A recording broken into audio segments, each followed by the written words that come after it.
cabeza una frase que leímos el año pasado en el libro de Rejón, Muf, a propósito del pueblo. Sí. Rejón decía, un pueblo es 2 millones de personas manifestándose y diciendo que son un pueblo. Ahí tienes el de hacer y ser. No es una esencia. No es una esencia, no es una anterioridad, no es una identidad. No existe la identidad catalana, existe la construcción de una identidad catalana a través de esos actos. Pero los mismos que lo hacen tienen que saberlo, o sea, tienen que saber, si no entran dentro de este juego y no quieren hacernos creer que existe el cromosoma catalán o el cromosoma vasco, no existe el cromosoma ni en la hormona, ni en nada de nada, por lo tanto es una gente saliendo a la calle diciendo somos un pueblo. Pero en esa afirmación de somos un pueblo es como si se deslizara sobre una capa en horizontal, no en vertical. O sea, en vertical son las identidades, las que clavan la raíz. En horizontal son las que se deslizan. Hoy es un pueblo y mañana no es nada. Sí, entiendo el matiz. O sea, la idea sería lo del... Es una construcción identitaria móvil por que ejemplo, no es esencialista. Por ejemplo, Es estratégica. Por ejemplo, en una visión de la identidad catalana, que la tienen los nacionalistas, la suelen tener, ¿no? Desde Wilfredo el Belloso, La tienen. como aquí, ¿no? Como en Valencia, a veces me acuerdo que yo se lo llevaba muchas veces a los alumnos. Se ha descubierto un valenciano que tiene 5.000 años de antigüedad. Día sí, día no, descubrían valencianos que tenían unos cuantos miles de años, y no porque fueran las provincias, es un título, y españoles por supuesto, nada, fíjate, desde Atapuerca ya estaban ahí los españoles, entonces, lo dijo, ¿no? De Atapuerca, la historia de España, de Atapuerca, toda la vida, esa concepción esencialista, ¿no? Historicista, ahí viene muy bien la palabra historicista, ¿no? Esencialista, historicista, ¿no? Que siempre tiene un origen y que tiende al esencialismo y por lo tanto al telos, a la finalidad, a la sacralización y a la exclusión.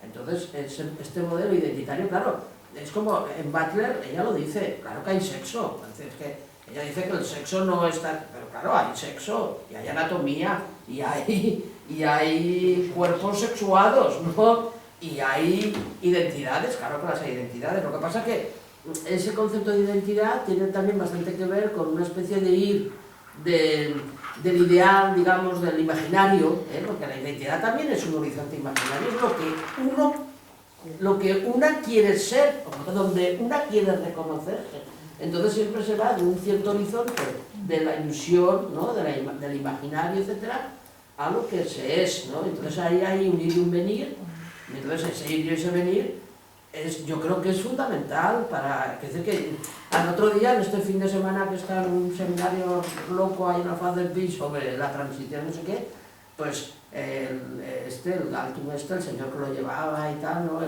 es un mediador, un hombre tal, un noruego, que ha mediado en los cuantísimos miles de conflictos y tal.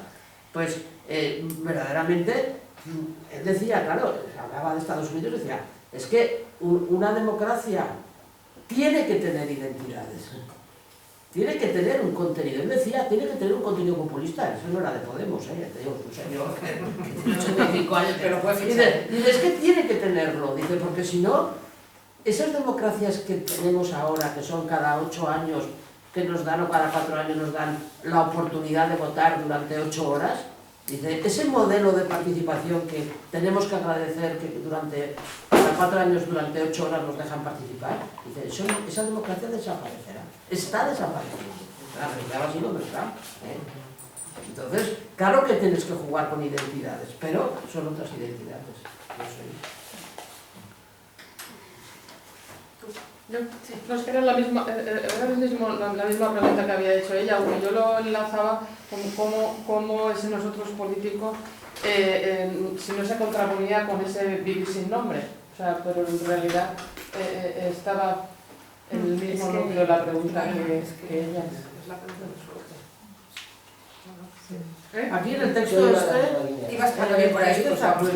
dice, por ejemplo, ¿qué ocurre cuando aquellos a los que se ha negado el poder, es lo que ha dicho Maite, el poder social para pedir libertad o democracia, se apropian de estos términos tan cargados por el discurso dominante y los transforman con una significación nueva con el fin de iniciar un movimiento político.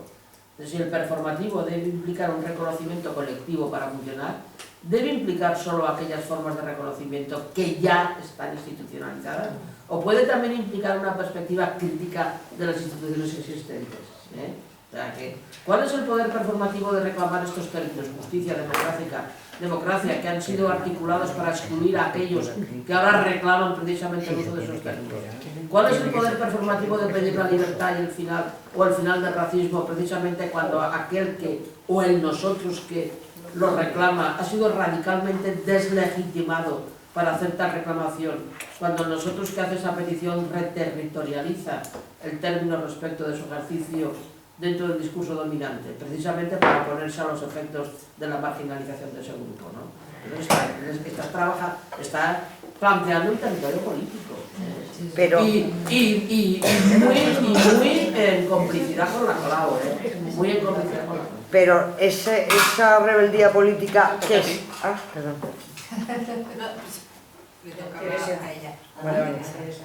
Estoy muy seria. Yo quería hablar de las prácticas de los queer en las jornadas de Granada. En el 2009, que yo no me he olvidado, ¿no? Entonces estaba mirando, que se me había olvidado, la Alicia Artiga de Deremil Perra. Entonces allí no utilizaban el término naturaleza, sino biológico. O sea, he nacido mujer biológica y soy bisexual. El efecto, recordáis, ¿no? Las prácticas en Granada eran en un aula grandísima, muchísima gente con apariencias muy masculinas, hablando en masculino y pues hablaba en masculino, y Teresa Meana levantándose y diciendo, por favor, tantos años intentando hablar en femenino para que se me reconozcan, y va y resulta que ahora la cosa es que todo el mundo hable en masculino, ¿no? Entonces yo lo que he visto de las queer, de los, por eso digo yo transtrums, porque no se sabe, es que la identificación de las mujeres nacidas biológicamente mujeres, es que en la forma externa son varones. Son mis prácticas en un congreso del 2009 de Granada. Y esa pelea entre las mujeres biológicas, las mujeres construidas, porque yo creo que identidades tenemos. El otro día, cuando alguien habló de alguien que estaba haciendo una especie de experimento de criar a un hijo... ¿Con E? ¿Con la E? Criar un hijo sin... No, que hay una corriente. No pero te conocía yo a nadie, pero hay una corriente de personas que piensan que se puede hacer así. Al margen sin asignarles un... del aprendizaje, del contacto con eso, porque... Sí, es muy difícil. Vamos, ya a mí me pongo muy nerviosa yo con Yo en lo que a mí lo que no me cuadra mucho es Beatriz Jimeno. Ella, Paul Preciado, ella se ha monado y ha cambiado de apariencia, le está saliendo barba y tal. Es que es lo que no... Pero vamos a ver, o sea, yo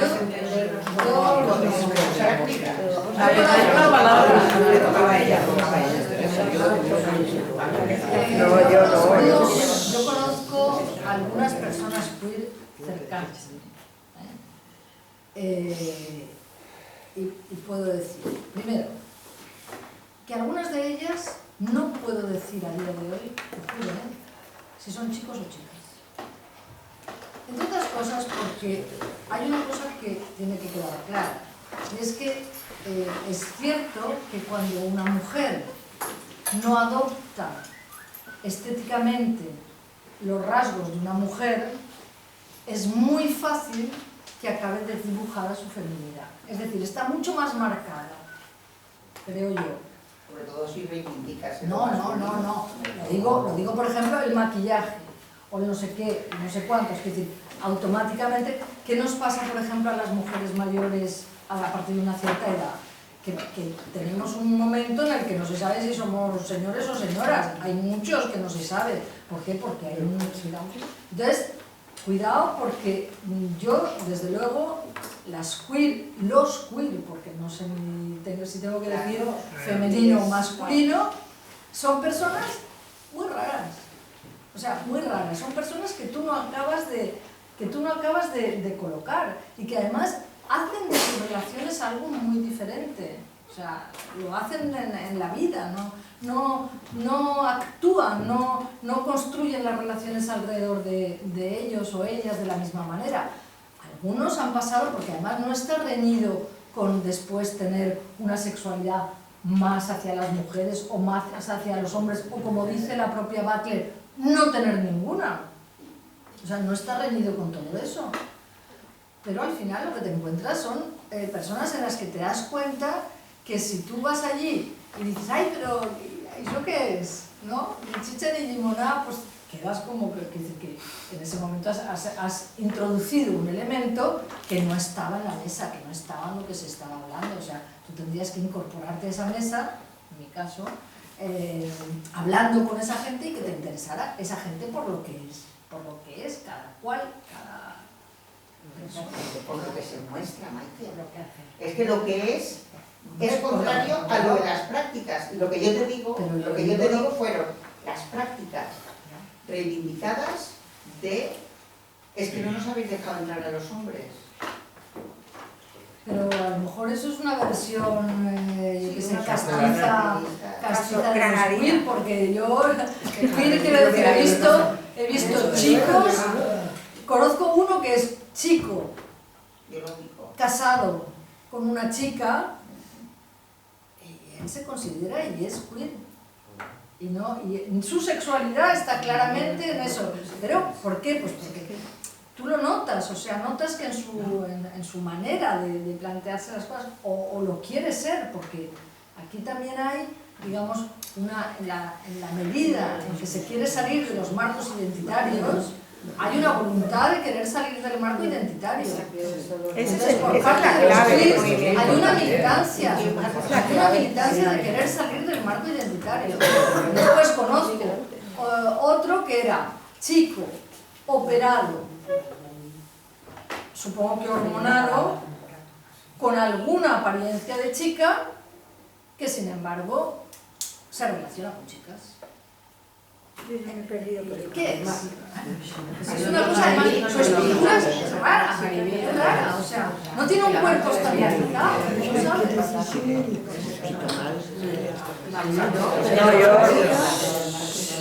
no sé, porque hay tantas cosas ahí que ya no sé qué quería decir casi.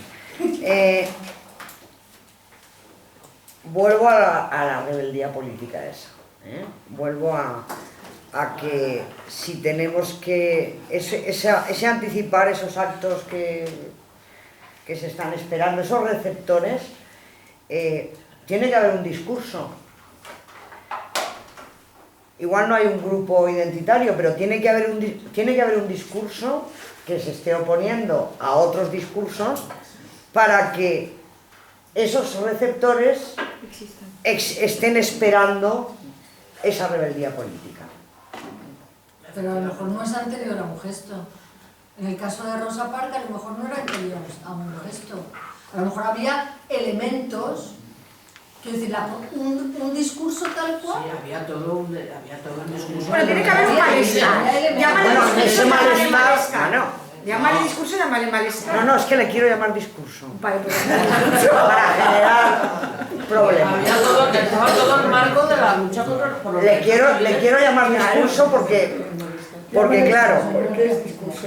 porque claro, si las rebeldías individuales no son políticas, hemos planteado que son políticas desde el punto de vista individual, pero no están generando una rebeldía política, no la identificamos así. Yo quiero entender esa anticipación que hace un colectivo, no un individuo, sino un colectivo, lleva un discurso, es un discurso. Y en este caso es el discurso feminista, pregunto, o me escondo debajo de la mesa. Quiero decir... Yo voy a decir lo que pienso de esa cosa. Vale, quiero decir, sí, porque no es un discurso de un grupo mujeres, ¿vale? Entonces, yo como feminista soy rara también. O sea, yo soy rara.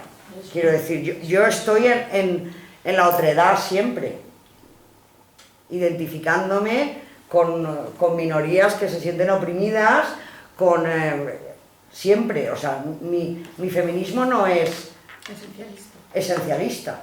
Y por eso estoy ahí en todas partes, y en lo personal es político, porque entiendo que el feminismo está apuntando ahí, está diciendo, cuando hay ese malestar en esa zona blanca, está diciendo cosas al mundo, a la visión patriarcal, vamos a llamarle visión, que está impregnando todo, no solo a nosotras. Ahí lo dejo. Vamos a ver. A mí lo que me parece muy importante de estas, digamos, de estas concepciones, ¿no?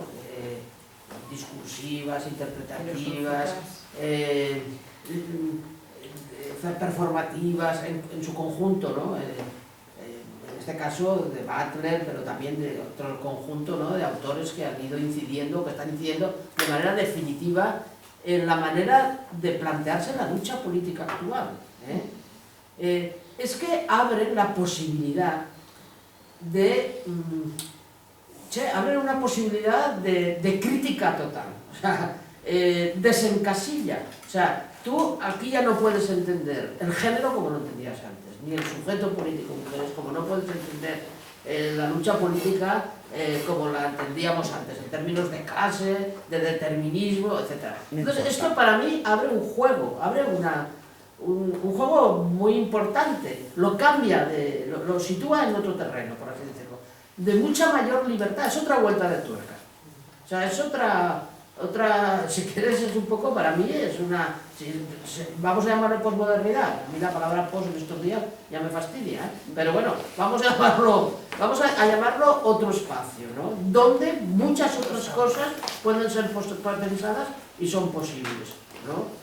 Y eso abre ventanas de posibilidad, y eso es lo que yo creo que es interesante, al margen de que haya grupos de trans no sé qué, que de repente pasen por el salampión autoidentificativo y tal, es decir, que nosotros somos como los tíos, nos gusta ser como los tíos, pues que hemos elegido ser tíos, y no sé cuántos se van, vamos a ponernos bigotes y corbata y no sé cuántos se van. Vale, es decir que ya ha habido otras épocas, en los años 20 también pasaban esas cosas y tal, o doña Concepción Arenal, que lleva siempre lacito, que se iba por ahí vestida de señor, todo el mundo sabía que era Concepción Arenal, pero ella iba así, decía casi no la reconocía, que la reconocía todo el mundo, es decir que sabía porque le gustaba vestirse de señor también, ¿no?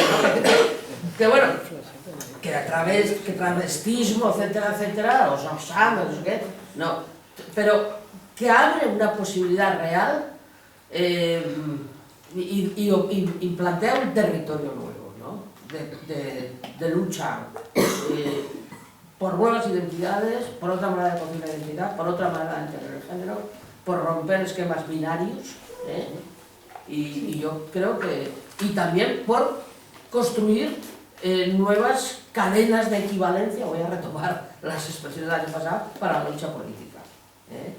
Entonces eso, claro, que hay un discurso, hay un horizonte. Rosa Parks no se levanta porque ella está dentro de una comunidad de personas que están haciendo todas esas cosas, que están luchando por los derechos civiles, que se reúnen todos los domingos, que están los pastores protestantes, que están, ahí hay un montón de cosas, de maestras negras, no sé qué, hay un montón de cosas. La lucha por los derechos civiles no acaba de empezar, lleva muchos años ya, desde el sufragismo, etc. Hay un horizonte. Pero no se asocia con pero, muchas mujeres para lo que quería revelarse todas juntas. No, bueno, que también, luego hicieron las marchas de todo. Ella tiene, digamos, tiene, digamos que nos da un elemento para pensar cómo se construye, digamos, ese tipo de gesto político. Ella porque lo que hace ella en ese momento es individual, porque resiste individualmente, pero resiste individualmente porque tiene unos otros que la hacen esperar que la van a... que cuando baja del autobús va a ser, ¿no?, recibido tal, y porque además tiene muchos elementos de altura, ¿no?, de crítica, etcétera, que le hacen decir, hoy no me levanto. Eso me parece. Pero como cuando nosotros fuimos todas las cruzas a decir yo también... Efectivamente. ¿Cómo? ¿Con nosotras qué? Fuimos a los juzgados a decir yo también he abortado. Ah, claro. Yo soy adulta. El feminismo, eso que no existe. Como que no existe, ha dicho que existe el feminismo. Pero a mí hay una cosa que se me plantea, yo estoy totalmente de acuerdo en que no existe un patriarcado único, uniforme, pero ¿qué pasa con las reivindicaciones, como decía Maite, que nosotros hemos llevado a Naciones Unidas, los congresos de la mujer? Es decir, ¿qué pasa con eso? Es decir, la utilidad es evidente relativamente, aunque solo sea para tenerla de marco de referencia, como nos pasaba a nosotros con la encíclica de Juan XXIII, que la tengo que decir. Entonces, ¿qué pasa con eso? Yo no, es decir, no, igual no es para discutirlo ahora, pero sí me gustaría que si el próximo día continuamos con Judith Butler, que reflexionáramos sobre esto. O bueno, lo que tú me quieres decir ahora. No, yo es que tengo la impresión de que alguna de estas grandes cosas, sobre todo las que se han hecho a través de la ONU y tal, ha sido una manera de tirar el dinero o de hacer que algunas personas vivan de eso. En concreto, o sea, no sé hasta qué punto ese es un discurso de referencia para grupos de mujeres que están haciendo cosas en sus países y que se apoyan en las declaraciones esas para tener una autorización para hacer ciertas cosas. No lo sé porque no lo sé. Lo que sí que sé es que la mayoría de esos actos, conferencias, conferencias, etcétera, etcétera, son una especie de bluff. O sea, son una especie de... Ahí están una serie de mujeres que están ahí, que están en la ONU y que dicen y que tal, y sí, viendo las que hay y viendo lo que dicen y viendo cómo viven, pues a mí me he encontrado un modo vivendi. Y si tú me dices, todo eso les está sirviendo a otras mujeres para hacer una lucha, estaré contentísima. Mi conclusión es que todo ese esfuerzo está sirviendo. O sea, no sé, me da la impresión de que cuando existen grupos de mujeres que se alzan contra lo que sea, ¿no?, o en rebeldía contra lo que sea, no sé hasta qué punto buscan la referencia de eso.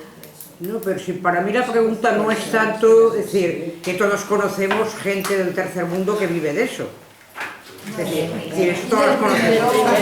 Y en el mundo también, pero vamos, yo lo planteo, es decir, sabiendo que nosotras tenemos la obligación de ser solidarias con, yo qué sé, con las mujeres que las violan colectivamente en la India, decir, ¿cuál es la actitud política que tenemos que llevar frente a eso? Ese es mi planteamiento, es decir, sirva o no sirva, no lo sé, no sé si hace daño o no hacerlo, pero...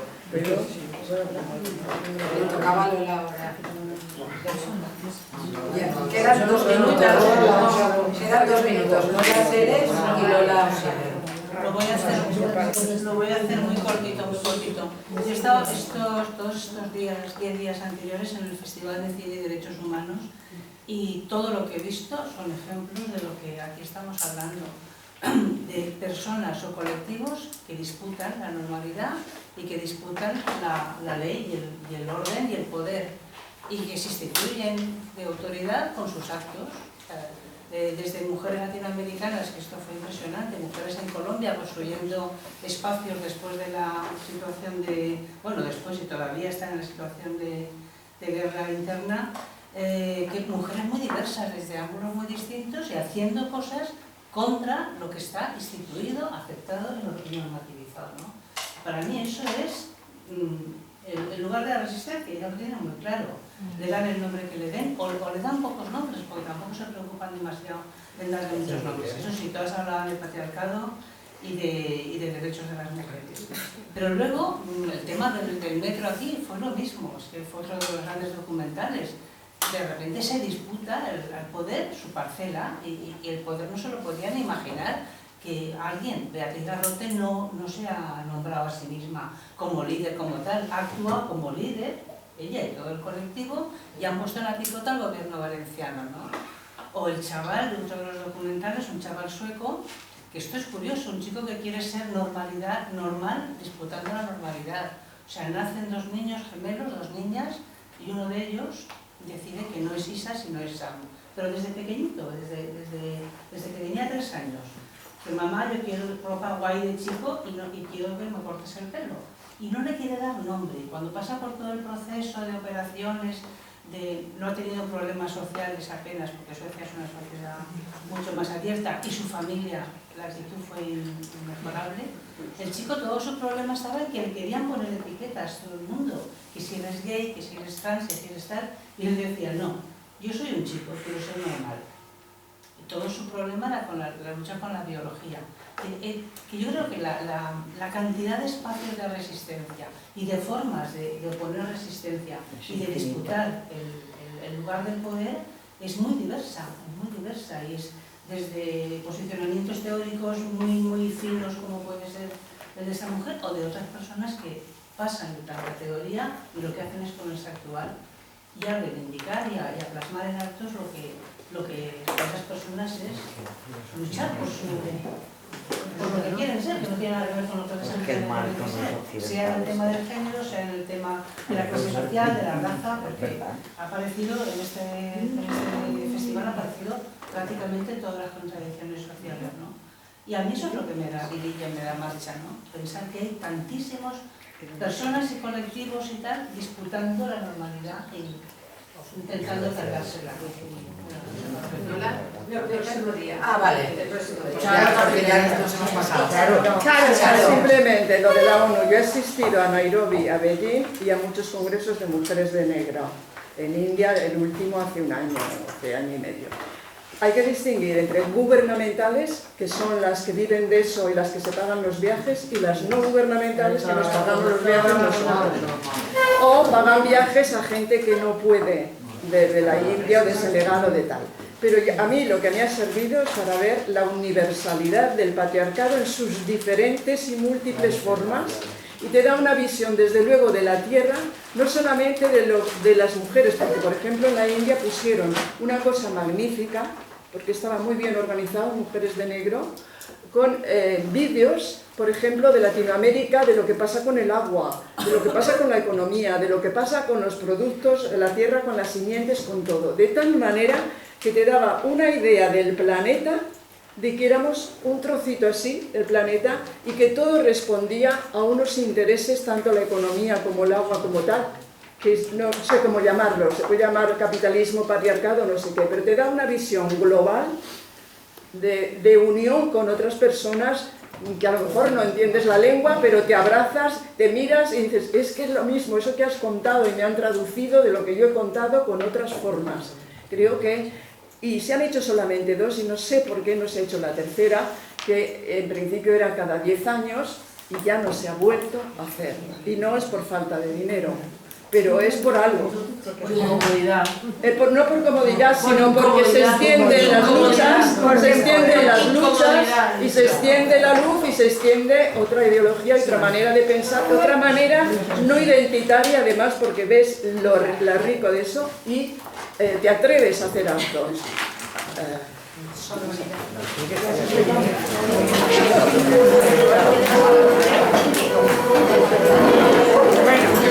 aprendiendo una barbaridad.